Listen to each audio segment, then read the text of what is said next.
கர்த்தரின் சத்தம் வல்லமை உள்ளது, கர்த்தரின் சத்தம் மகத்துவம் உள்ளது. திரண்ட தண்ணீர் மேல் ஜலப்பிரவாகம் மேல் கர்த்தரன் முழங்குகிறார். அல்லேலூயா.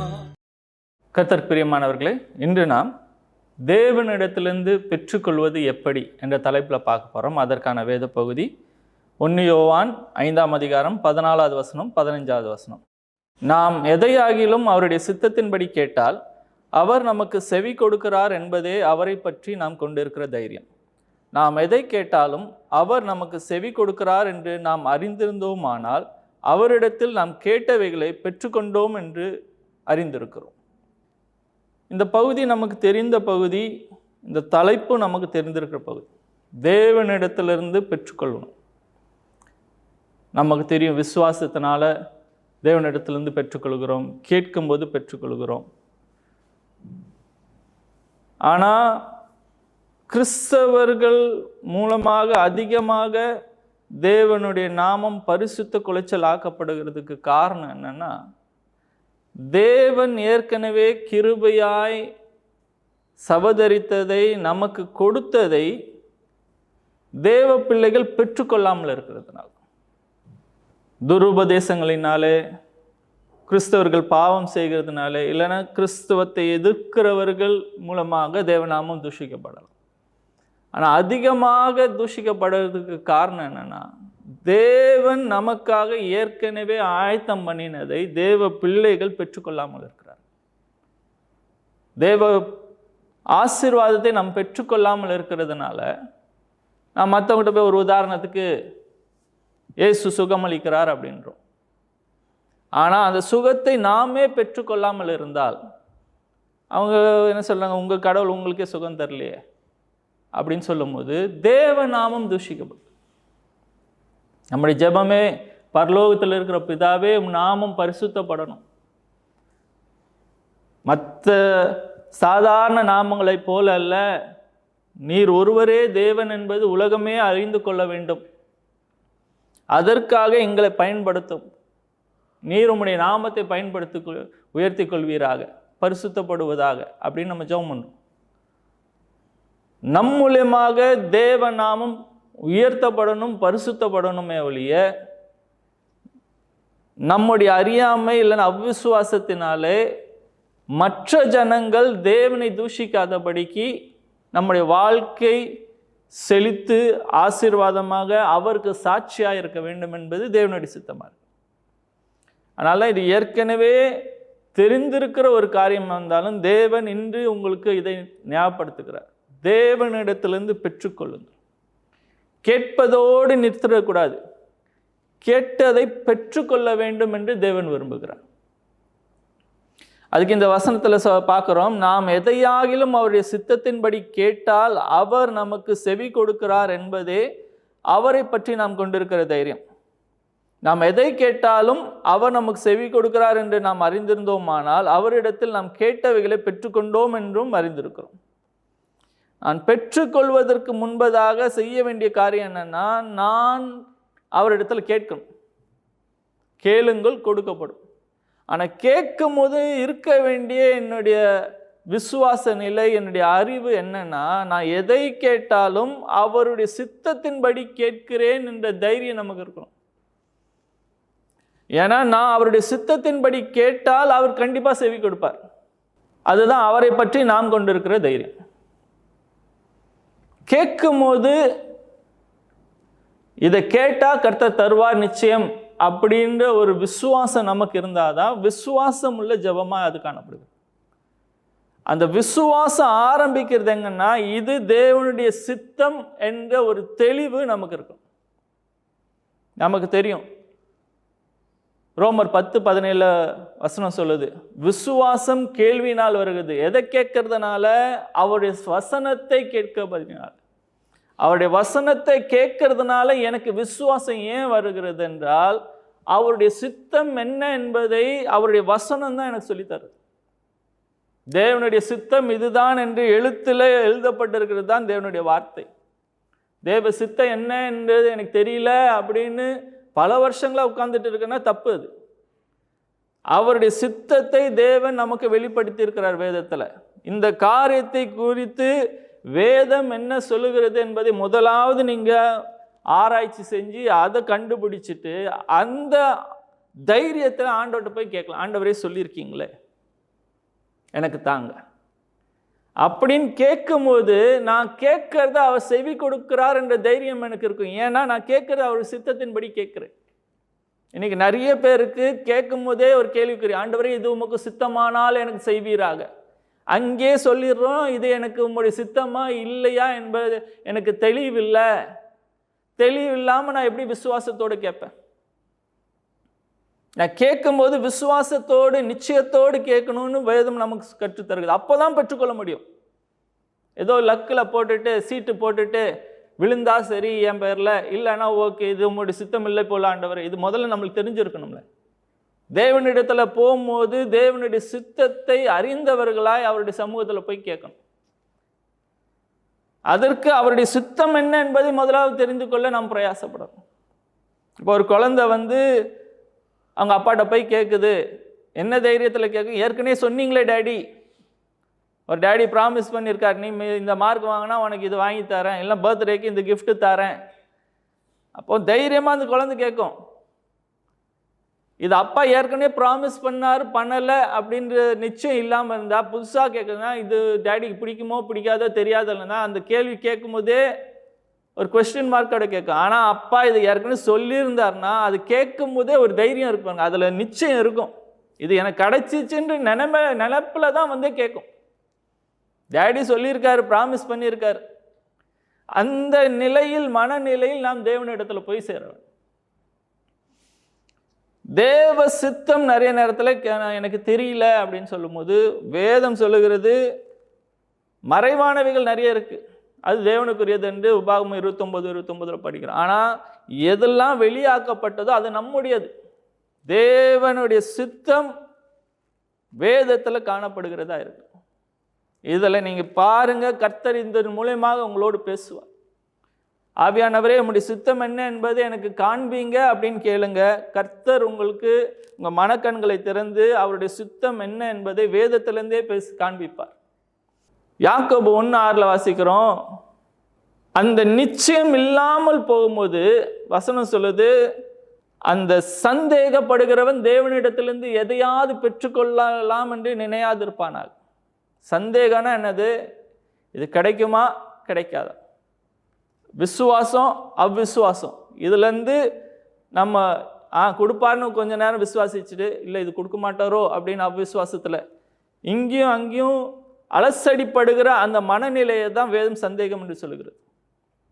அதுக்கு தான் ஓமானமாக யாக்கோபு சொல்லுகிறார், அலைகளைப் போல, கடலின் அலையை போல அலசடிப்படுறோமா.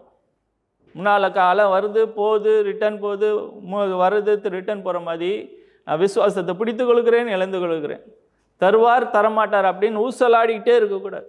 அப்படி இருந்தால் தேவனிடத்திலிருந்து எதையாவது பெற்றுக்கொள்ளலாம் நினைக்காதீங்க. விசுவாசத்தில் நிலைத்திருக்க வேண்டும். அந்த நிலைத்திருக்கிற தன்மை எப்போ வரும்னா இது தேவ சித்தம் என்ற தெளிவு இருக்கும்போது. தேவ சித்தம் என்று தெரிந்திருந்தால் நான் கேட்கும்போது அது பெற்றுக்கொண்டோம் என்றதையும் அறிந்திருக்கிறோம். தேவ சித்தம் இதுதான் என்ற தெளிவு இல்லாததுனால தான் நம்ம அலசடிப்படுகிறோம். விசுவாசம் அப்படின்னு சொல்லும்போது வெறும் இதை தான் அவருடைய சித்தம் என்பதை மாத்திரமல்ல, இதை சொல்லியிருக்கிறார், இதை தான் வாக்குத்தத்தம் பண்ணினார் என்பதை மாத்திரமல்ல, அவருடைய குணாதிசயத்தையும் நாம் அறிந்தவர்களாக இருக்கிறோம். அப்போ தான் அந்த விசுவாசம் உறுதிப்படும். எபிரேயர் 11:6 வாசிக்கிறேன், விசுவாசிக்கிறவன் தேவன் உண்டென்றும் தம்மை தேடுகிறவர்களுக்கு பலன் அளிக்கிறவர் என்றும் அவன் விசுவாசிக்கிறான். அவரை தேடனா எனக்கு இந்த பலன் கிடைக்கும் என்ற நிச்சயம் இருக்கணும். உலகத்தில் நிறைய பேர் இருக்காங்க, இந்த அப்பா உலகத்தில் இருக்க அப்பாவே சொல்லுவோமே, சரீர பிரகாரமான தகப்பனே நான் தரேன்னு ப்ராமிஸ் பண்ணியிருக்கலாம். ஆனால் எத்தனை பிள்ளைங்க சொல்லும், இங்கே அப்பா ப்ராமிஸ் பண்ணால் அவர் ப்ராமிஸை உடைக்க மாட்டார், என்ன நடந்தாலும் ப்ராமிஸை காப்பாற்றுவார், எனக்கு கொடுப்பாருன்னு சொல்லுற எல்லா தகப்பனாரும் அதை முடியுமா தெரியல. இந்த அப்பா எப்போவுமே ப்ராமிஸ் பண்ணுவார், அதுக்கப்புறம் மாற்றிடுவார், சாரி பண்ணுவார், இல்லை முடியாதுன்னுவார், அப்புறம்னுவார். அப்படின்ற ஒரு தகப்பனையுடைய சாயலை அல்ல. நம்முடைய தகப்பன் உண்மை உள்ளவர், அவர் நல்லவர், அவர் சொன்னதை நிறைவேற்றுவார், அதை செய்கிற கேரக்டர், உண்மை தன்மை அவர்கிட்ட இருக்கு, வல்லமையும் இருக்கு என்பதை நாம் அறிந்திருக்கும் போது தான் அந்த நிச்சயம் இருக்குது. வேதத்துல நாம் அவர் என்ன சொன்னார் என்பதை மாத்திரமல்ல, வேதத்துல நாம் தேவனையும் அறிந்து கொள்கிறவர்களா இருக்கும். எந்த அளவுக்கு தேவனை பற்றுகிற அறிவுல நாம் வளர்கிறோமோ அந்த அளவுக்கு நமக்கு விசுவாசம் உண்டாது. சாராளை குறித்து நம்ம எபிரேயர்ல வாசிக்கும்போது சொல்லு, தேவன் உண்மை உள்ளவர் என்றும் வல்லமை உள்ளவர் என்பதும் அறிந்திருக்கிறபடினால் விசுவாசத்துல உறுதியா இருக்கு. எத்தனை வருஷங்கள் ஆன தேவன் சொன்னதை நிறைவேற்ற வல்லமை உள்ளவராக இருக்கிறார், உண்மை உள்ளவராக இருக்கிறார். ஆபிரகாமுக்கு அந்த நிச்சயம் இருந்தது.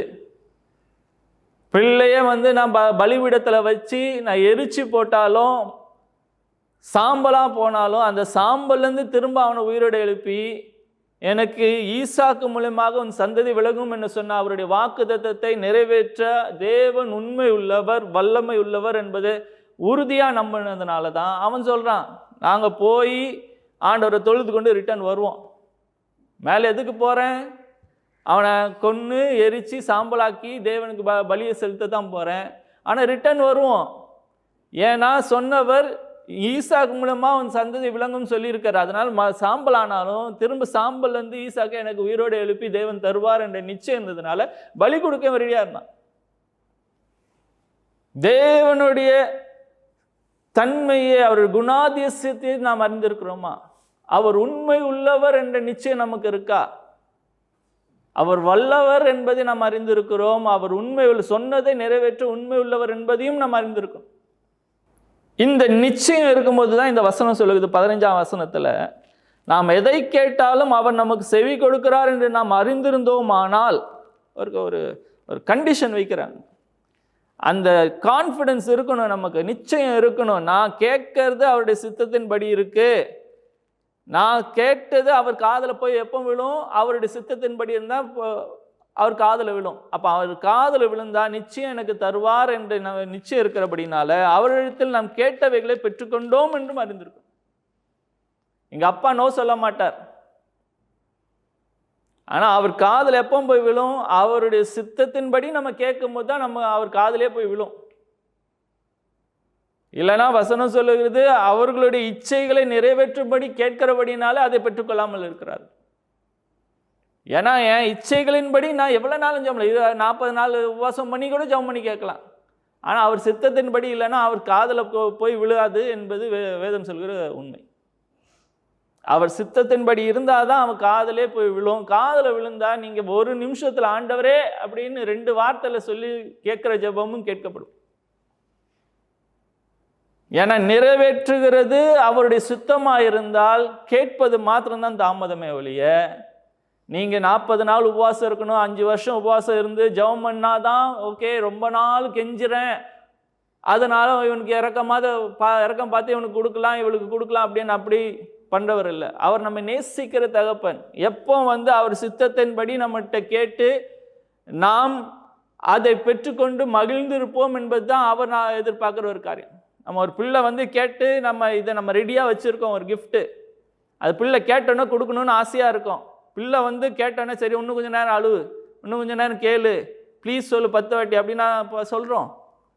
பொல்லாதவர்களாகி நீங்களே உங்கள் பிள்ளைகளுக்கு நல்ல ஈவுகளை கொடுக்க அறிந்திருந்து இருக்கலானால் இதை காட்டிலும் அதிக நிச்சயம் தேவன் நமக்கு நன்மையானவைகளை வைத்திருக்கிறார். மறந்துடாது, அவர் உங்களை நேசிக்கிற தகப்பன். அந்த கான்ஃபிடன்ஸ் இருந்தால் பெற்றுக்கொள்ளுக அந்த அது பவர், பெற்றுக்கொள்ளுகிற பலனே அங்கே தான் இருக்குது, அந்த கான்ஃபிடென்ஸில் தான் இருக்கு. பெற்றுக்கொள்ளாததுக்கு காரணம்னா இந்த பலன் இல்லை, இது தேவ சித்தம் என்ற நிச்சயம் என்பது நமக்கு கொடுக்கிற அந்த கான்ஃபிடன்ஸ், மன உறுதி, பெற்றுக்கொள்வதற்கான பலன். 2வது, பெற்றுக்கொள்வதற்கு நமக்கு தேவையான ஒரு காரியம் என்னன்னா, நாம் விசுவாசிக்கணுமா? என்னதை விசுவாசிக்கணும்னா, நான் கேட்டும் போதே அதை பெற்றுக்கொண்டோம் என்ற ஒரு விசுவாசம். மார்க் 11:24 நமக்கு தெரியும். நீங்கள் ஜெபம் பண்ணும்போது விசுவாசத்தில் நீங்கள் எது கேட்குறீங்களோ அதை பெற்றுக்கொண்டோம் என்ற ஒரு விசுவாசம் இருக்கும். நிறைய பேர் விசுவாசிக்கிறீங்களா, ஆண்டவர் இதை தருவார், விசுவாசிக்க என்பதற்கு கர்த்தர் எனக்கு நிச்சயமா இதை செய்வார் அப்படின்றார். கர்த்தர் இதை செய்வார் அப்படின்னு சொல்லும் போதே நான் இன்னும் பெற்றுக்கொள்ளலை, எதிர்காலத்தில் தான் எனக்கு கிடைக்க போகுது அப்படின்றீங்க. விசுவாசம் அப்படி செயல்படுகிறது அல்ல. விசுவாசம் என்பது நான் ஏற்கனவே இதை பெற்றுக்கொண்டேன். அவருடைய தழும்புகளால் குணமாவீர்கள் சொல்ல, குணமானீர்கள் தான் சொல்லுது. என்னைக்கு இதை நான் ஏற்கனவே கர்த்தர் எனக்கு கொடுத்து விட்டார் என்ற நிச்சயம் இருக்கோ, எப்போ பெற்றுக்கொள்கிறோம்னா கேட்கும்போது பெற்றுக்கொள்கிறேன். நான் கண்ணால் பார்க்கும்போது அல்ல, நான் கேட்கும்போதே அதை பெற்றுக்கொண்டேன் என்ற மைண்ட் ஷிஃப்ட்டு நமக்கு வேணும். நிறைய நேரத்தில் என்ன பண்ணுறோன்னா, நம்ம கேட்டேன் கர்த்தர் தரப்போகிறார், எதிர்காலத்தில் என்னைக்கோ தரப்போகிறார், அவர் குறிப்பிட்ட ஒரு காலம் வச்சிருக்கிறாரு, அது வரைக்கும் எனக்கு கிடைக்கும், செய்வார் செய்வார் செய்வார்னு இருந்தால் அது பேர் நம்பிக்கை, விசுவாசம் அல்ல. அது விசுவாசமாக மாறணும். எதிர்காலத்திலேருந்து நிகழ்காலத்துக்கு நீங்கள் தான் கொண்டு வரணும். ஏன்னா இயேசு தேவன் அதை ஏற்கனவே செய்து முடித்து விட்டார். இனிமே தான் நான் ஜெபம் பண்ணதுக்கு அப்புறம் தான் ஆண்டவர் சரி இதுக்கு இந்த காரியத்தை செய்யலாம் அப்படின்னு அவர் திட்டம் பண்ணலை. உலக தோற்றத்துக்கு முன்பதாகவே நம்மை குறித்ததான சகலவற்றையும் தேவன் திட்டம் பண்ணி வைத்திருக்கும் போது, நான் இனிமே கேட்டதுனால, நான் கெஞ்சினதுனால அவர் மனசை மாற்றி ஆண்டவர் சரி இவனுக்கு ஏதாவது ஒன்று செய்வோம் அப்படின்னு நினச்சி இனிமே பிளான் பண்ணி செய்ய போகிறதில்லை. ஏற்கனவே சகல நன்மைகளும் அவர் ஆயத்தம் பண்ணி வைத்திருக்கிறார். ஆனால் தேவை என்னன்னா, நான் விசுவாசிக்கணும். என்ன விசுவாசிக்கணும் அப்படின்னு சொல்லும்போது, நான் பெற்றுக்கொண்டேன் என்று விசுவாசி. அன்னாள் இடத்துல ஏலி சொல்கிறாப்புல, நீ ஜெபம் பண்ணதை கர்த்தர் ஒன்று வேண்டுதலை நிறைவேற்றிட்டார் அப்படின்னு சொல்லும்போது அந்த அம்மா சந்தோஷமாக போனாங்களாம். அதுக்கப்புறம் துக்கமுகமாக இல்லை. கையில் குழந்தை வந்துருச்சா உடனே இல்லை, குழந்தை கையில் பெற்றுக்கொள்வதற்கு இன்னும் 10 மாதம் இருக்குது. ஆனால் அந்த தேவாலயத்தை விட்டு வெளியில் போகும்போதே அவளுடைய மனநிலை என்னன்னா, கர்த்தர் என் ஜெபத்தை கேட்டுட்டார், எனக்கு குழந்தை பாக்கியத்தை தந்துட்டார். அதுக்கப்புறம் துக்க முகமாக இல்லையா. இன்னைக்கு எத்தனை கிறிஸ்தவர்கள் அந்த மனநிலைக்கு வந்திருக்கோம், கேட்டிருக்கோம், இந்த சத்தியத்தை கேட்காம இல்லை, துக்கமுகமாக இல்லை துக்கமுகமாக இல்லை, ஆனால் துக்கத்தையோடு உட்காந்துருக்கோமே. நான் கேட்டதை பெற்றுக்கொண்டேன் அப்படின்னு சொன்னால் இன்னும் ஏன் துக்கமாக இருக்கேன், ஏன் சந்தேகம் வருது, ஏன் வருத்தம் இருக்குது? அதை பெற்றுக்கொண்டேன் என்ற மனநிலையில் நான் செயல்பட ஆரம்பிக்கணும். கண்ணால் பார்த்தாதான் அது பெற்றுக்கொண்டேன் அப்படின்னு சொன்னால் அது பெரிய விசுவாசம் இல்லை. கண்ணால் பார்க்கறதுக்கு முன்னாலே இதை நான் பெற்றுக்கொண்டேன் என்ற மனநிலைக்கு வரும்போது தான் அது விசுவாசம். அது எங்கே வெளிப்படுகிற ஒரு இடம் எங்கன்னா, உங்களுடைய இமோஷன்ஸ், உணர்வுகள்.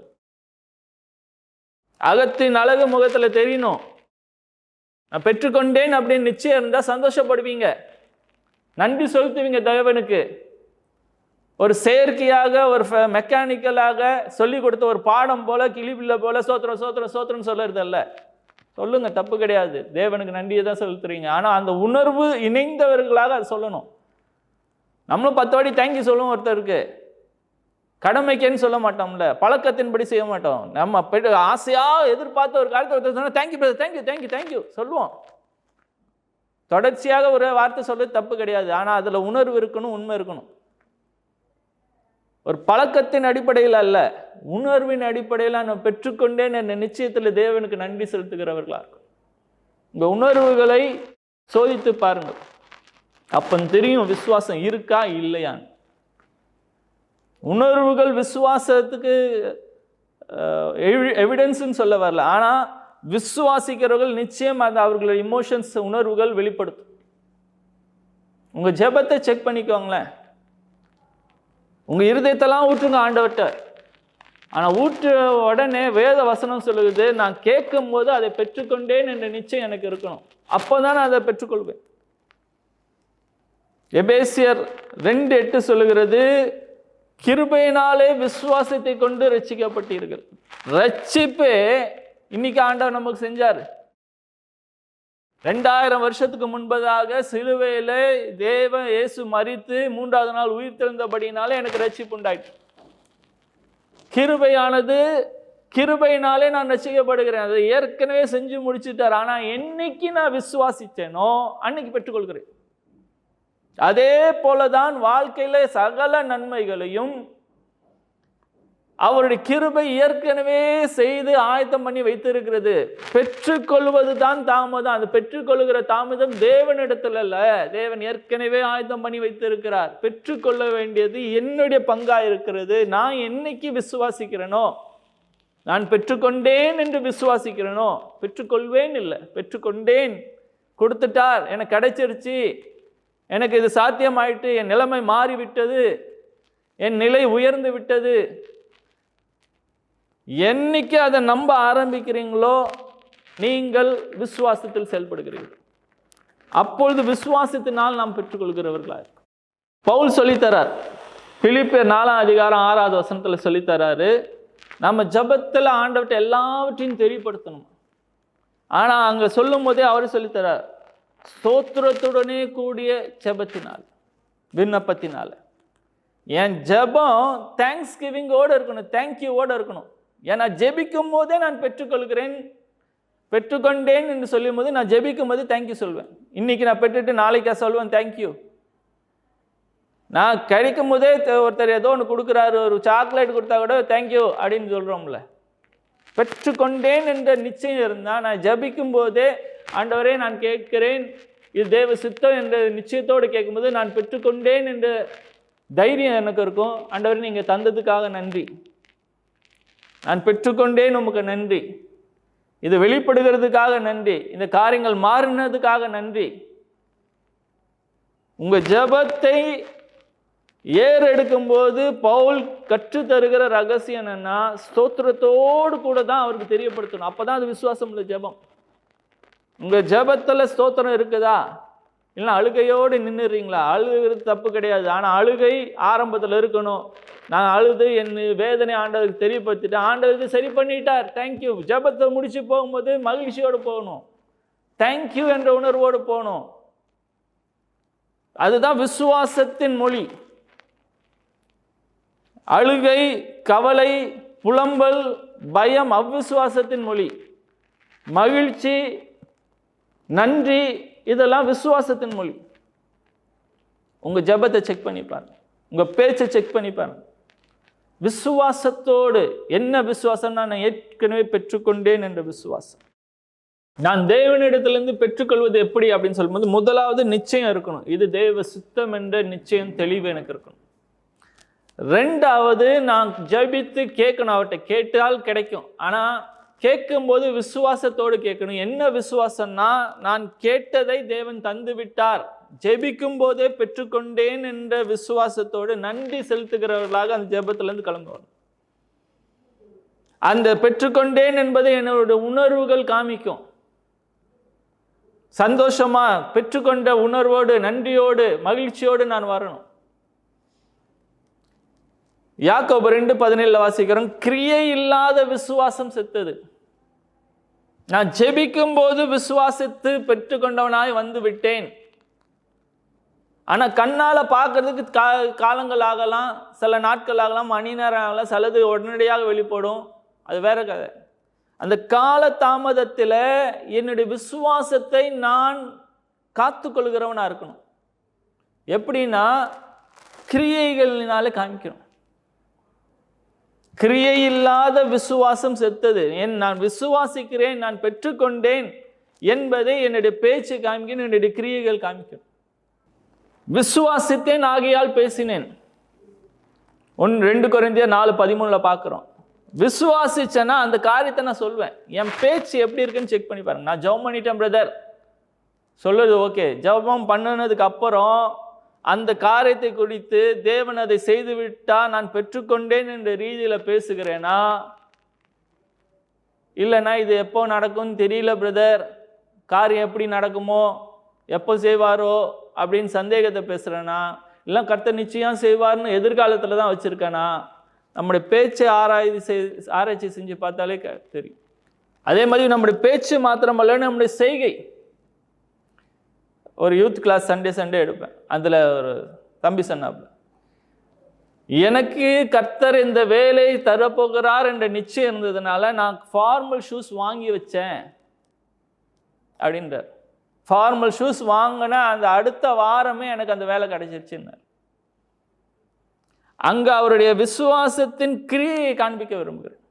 நான் ஆஃபீஸுக்கு போகிறேன், எனக்கு அந்த வேலை கிடைத்து விட்டது என்ற மனநிலையில் இன்டர்வியூவில் எனக்கு ஆமாம் கிடைச்சிருச்சு, கிடைச்சதுக்கு அப்புறம் சந்தோஷத்தோடு போய் நான் அதுக்காக ஆயத்தமானேன் இல்லை. அதுக்கு முன்பதாகவே நான் ஆயத்தமாக இருந்தேன்.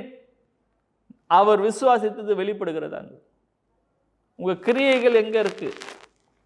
விசுவாசத்தை காண்பிக்கிறதா, அவ்விசுவாசத்தை காண்பி அந்த காரியத்தை குறித்து நீங்கள் எடுக்கிற தீர்மானங்கள், முடிவுகள், செயல்பாடுகள் செக் பண்ணி பாருங்க. அது விசுவாசத்தை காண்பிக்கிறதா, அவ்விசுவாசத்தை காண்பிக்கிறது?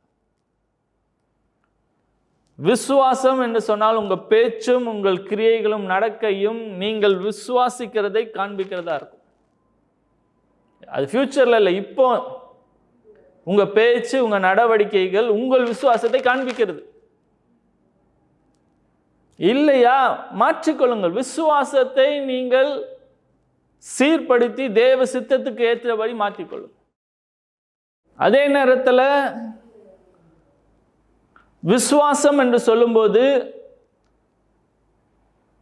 இது எப்படி நடக்க போகிறது, எப்படி வெளிப்பட போகிறது, எனக்கு ஃபுல் எக்ஸ்பிளனேஷன் வந்ததுக்கு அப்புறம் தான் நான் செயல்படுவேன்னு இருக்கக்கூடாது. தேவன் ஒரு காரியத்தை சொன்னால் அது உடனடியாக கீழ்ப்படிய கற்றுக்கணும். அது பேர் தான் விசுவாசம். ஆபிரகாமை குறித்து வாசிக்கிறோம் எபிரேயர் 11:8. தான் போகிற இடம் இன்னதென்பதை அறியாதிருந்தும் ஆண்டவர் சொன்னார், நான் காண்பிக்கிற இடத்துக்கு போனார், போய் கிளம்பிட்டான். எங்கன்றது சொல்லுங்க, காமிங்க, டெஸ்டினேஷன் இதுதான் எனக்கு தெரிஞ்சதுக்கப்புறம் கிளம்புறேன்னு இல்லை. கிளம்புங்க. நீங்கள் கிளம்பி போகும்போது ஆண்டவர் சொல்வார். ஆதியாகமம் 12 வாசிக்கிறோம் நம்ம.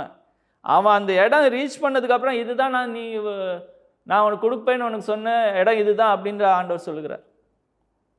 நிறைய நேரத்தில் தெளிவு வந்ததுக்கப்புறம், ஃபுல் பிக்சர் தெரிஞ்சதுக்கப்புறம் தான் நான் செயல்பட ஆரம்பிப்பேன்னு இல்லை. ஆண்டவர் சொல்லிட்டார், எடுத்து வைங்க. முதல் அடியை எடுத்து வச்சிங்கன்னா விசுவாசத்தில் 2வது காரியத்தை காண்பிப்பார், 3வது காரியத்தை காண்பிப்பார். நீங்கள் போக போக உங்களுக்கு தெரியும். நீங்கள் போய் ரீச் பண்ணும்போது இதுதான்ப்பா நான் உனக்கு கொடுக்குறேன்னு சொன்ன தேசம் என்பதை அறிந்து கொள்வோம். விசுவாசம் என்பது கீழ்ப்படிதலில் காண்பிக்கிறது. ஆண்டவர் உங்களுக்கு என்ன சொன்னார் இந்த காரியத்தை குறித்து, அதை செஞ்சிருக்கீங்களா? அதை செயல்படுத்தி பாருங்கள், பெற்றுக்கொள்வீர்கள். பெற்றுக்கொண்டேன் என்ற நிச்சயத்தோடு அதை செயல்படுங்க. இது செய்கிறேன், இது என்ன மாறுமோ, அசிங்கமாக மாறிடுமோ, வெக்கப்பட்டு போயிடுவானோ, தேவன் காலதாமதமாயிருமோ, அப்படி இல்லை. தேவன் சொன்னால் முழுசாக எனக்கு புரிந்ததோ புரியலையோ அப்படியே கீழ்ப்படிந்து பாருங்கள். தேவன் உங்கள் விசுவாசத்தை கனப்படுத்துகிறவராக இருக்கிறார். அவருடைய சித்தம் இருக்கிறபடினால தான் ஆண்டவர் அந்த காரியத்தை உங்களுக்கு சொல்லியிருக்கிறார். கீழ்ப்படிங்க, நீங்கள் விசுவாசத்தை காண்பீர்கள். எபிரேயர் 6:12 வாசிக்கிறோம். உங்களுக்கு நம்பிக்கையின் பூர்ண நிச்சயம் உண்டாகும்படி நீங்கள் யாவரும் முடிவு பரிந்தும் அப்படியே ஜாக்கிரதையாக காண்பிக்க வேண்டும் என்று ஆசையாயிருக்கிறோம். என்னது? 11வது வசனத்தில், நீங்கள் அசதியாயிராமல் வாக்குத்தத்தமான ஆசீர்வாதங்களை விசுவாசத்தினாலும் நீடிய பொறுமையினாலும் சுதந்திரித்துக் கொள்கிறவர்களாய் பின்பற்றுகிறவர்களா இருந்து, வாக்குத்தத்தம் பண்ணினதை எப்படி சுதந்திரிக்கணும் அப்படின்னு சொல்லும்போது விசுவாசத்தினாலும் நீடிய பொறுமையினாலும் தான் அதை சுதந்திரிக்க முடியும்.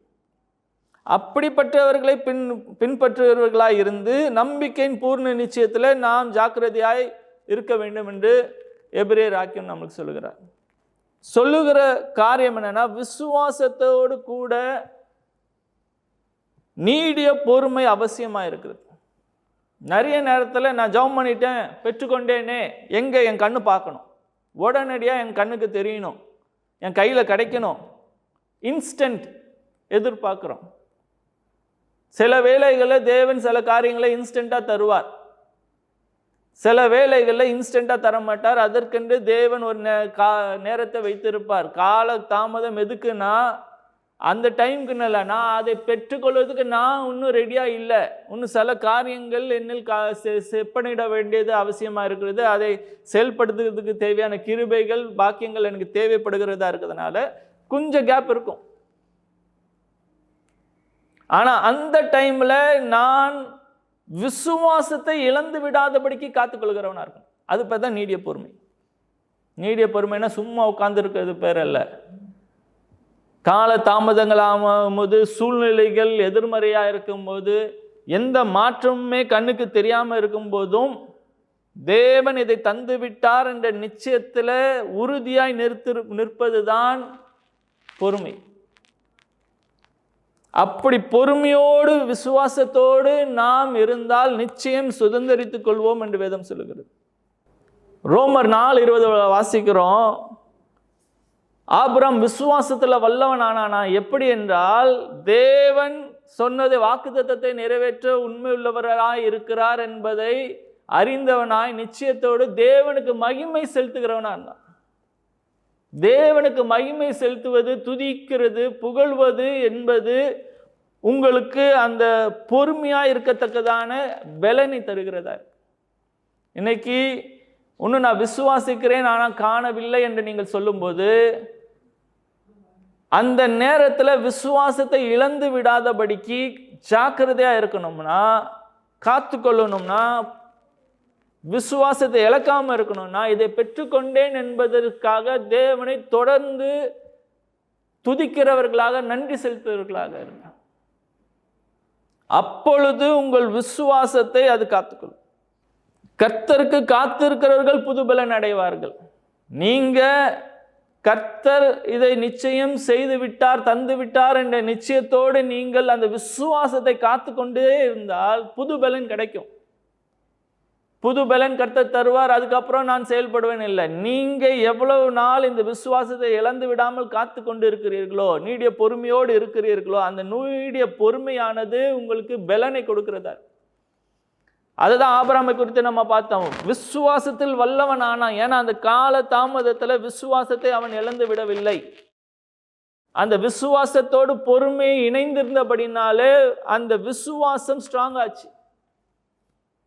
உங்கள் விசுவாசத்தை பலப்படுத்திக் கொள்ளுங்கள். விசுவாசத்தை பலப்படுத்துகிறதுக்கு தேவன் நமக்கு கொடுத்திருக்கிற ஒரு நல்ல கருவி என்னன்னா, அவரை துதிக்கிற துதி, அவரை மகிமைப்படுத்துவது, புகழ்வது. நீங்கள் விசுவாசிக்கிறதை, கேட்டதை பெற்றுக்கொண்டேன் என்ற நிச்சயத்தோடு அதற்கேற்றபடி செயல்பட்டு அதை பெற்றுக்கொண்டவர்களைப் போல பேசி அவரை துதித்து கொண்டே இருங்கள். நீங்கள் பெற்றுக்கொண்டதை உங்கள் கண் காணும். கர்த்தர் வாக்குத்தத்தம் பண்ணினதை நீங்கள் சுதந்தரிப்பீர்கள். இதன் மூலமாக கர்த்தர் இவர்களோடு இருக்கிறார், இவர்களுடைய தேவன் பெரியவர் என்று மற்றவர்கள் தேவனை புகழத்தக்கதாக, தேவனுடைய நாமம் மகிமைப்படத்தக்கதாக நீங்கள் சாட்சிகளாக இருப்பீர்கள். கர்த்தரிடத்திலிருந்து பெற்றுக்கொள்ளுங்கள். உங்களுக்காக நான் ஜெபிக்கிறேன். தகப்பனே, இந்த நாளிலும் உம்முடைய சத்தத்தை கேட்ட ஒவ்வொருத்தருக்காக ஜெபிக்கிறேன். இவர்கள் வாழ்க்கையில் நீர் ஏற்கனவே ஆயத்தம் பண்ணினதை அவர்கள் பெற்றுக்கொள்கிற கிருபையும் பலனையும் நீர் தருவீராக. ஆண்டவரே, தேவ சித்தம் இதுதான் என்ற தெளிவு அவர்கள் உண்டாக்கத்தக்கதாக, உணர்வுள்ள ஒரு இருதயத்தை கேட்கிற செவியை நீர் கட்டளையிடுவீராக. உம்முடைய வேதத்திலிருந்து உம்முடைய சித்தத்தை அறிந்து கொள்கிற பலனை தருவீராக. ஆண்டவரே, விசுவாசித்தவர்களாக, பெற்றுக்கொண்டேன் என்று விசுவாசித்தவர்களாக செயல்பட பேச கிருபை தருவீராக. ஆண்டவரே, கால தாமதங்கள் ஆனாலும் அந்த விசுவாசத்தை காத்து கொள்கிற கிருபையும் பலனையும் தந்து எப்பொழுதும் உம்மை துதித்து மகிமைப்படுத்துகிறவர்களாக காணப்பட உதவி செய்யும். இவர்களை நீர் ஆசீர்வதிப்பதினால் இவர்களை காண்கிறவர்கள் உம்மை மகிமைப்படுத்துவதாக, உம்மை அறிந்து கொள்ளத்தக்கதாக இவர்களை சாட்சியாக நிறுத்தும். இயேசு நாமத்தில் கேட்கிறேன் நல்ல பிதாவே. ஆமென். God bless you. For contact J. Seelan Paul Ministries, contact number 97907 52795. Mail ID wordofgod.paul@gmail.com. Jayaseelan ball ministries வழங்கிய நற்செய்தி உங்களுக்கு பிடிச்சிருந்தா மறக்காம இந்த சேனலை லைக் பண்ணுங்க, ஷேர் பண்ணுங்க, சப்ஸ்கிரைப் பண்ணுங்க. கீழே இருக்க பெல் ஐக்கானை கிளிக் பண்ணுங்க.